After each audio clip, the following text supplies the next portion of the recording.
Grantham Town TV here with Ericom, and I'm with Mark after the victory at Grantham today. Bloody good game, to be honest. I was obviously up there in the director's box and really enjoyed the game, but I thought how can I put it? Just from a personal point of view, there were times where we looked in control, but Grantham were always in the game, weren't they? What was your take on it, Mark? Yeah, I think we felt like we didn't perform first half. No. We set our standards higher. It's the first time really that we've come in at half time and we're a bit disappointed in how we played. So we got into them at half time, and I think particularly second half, we was worth the win. The only thing is, in this league, it doesn't matter who you're playing. Every team's always in it. Very rare you go and railroad anybody, and Grantham, they went to Eben last week, lost 1-0, so we knew that there was a decent side and we couldn't get the job done. So very, very pleased with how we responded second half. They didn't look like a team at the bottom of the league, to be fair to Grantham, and at the end of the day, it was important, I thought, to get the first goal. I mean, what a fantastic goal that was, Mark. Oh, fantastic! Yeah, and we've been expecting it off him all season. He started off doing really well, with getting goals like that, and then obviously had his suspension and injury, and he's fell back a little bit. And we've been saying to him, you've got to start producing them again. And I thought he was magnificent today. Yeah, and, I think we took him off because he was on a booking, and we were gone 3-1 up, and thought, right, let's not get him sent off. We've had enough of them this season. You certainly got my vote for man of the match, and I think one or two others did. It wouldn't surprise me if you got the man of the match vote today overall.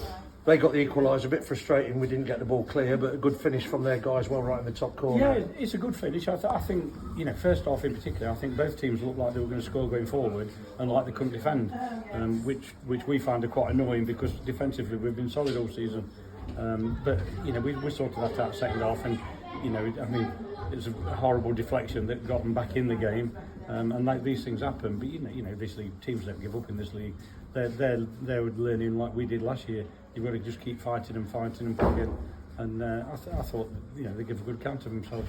I thought I could tell you that obviously had words at half time. I did say that to the guys. I said Tommy and Michael have some words at half time because they won't be happy with the first half. But having said that, I did think we took control of it. But at the end of the day, it's 3-1. They get the late goal back, and then you've almost got a nervous last 10 minutes, haven't you, Mark? Well, they like to do it to us. They like to do it to us every time we play.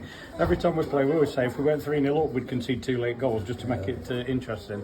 It's like they don't want me and Tom to relax in the dugout. So we've got a decent record here over the years. When I first took over as chairman, I can remember 1 or 2 times I came in with Tommy and we got results. And I understand when you and Tommy teamed up, you've been here. Yeah, we seem to do well here.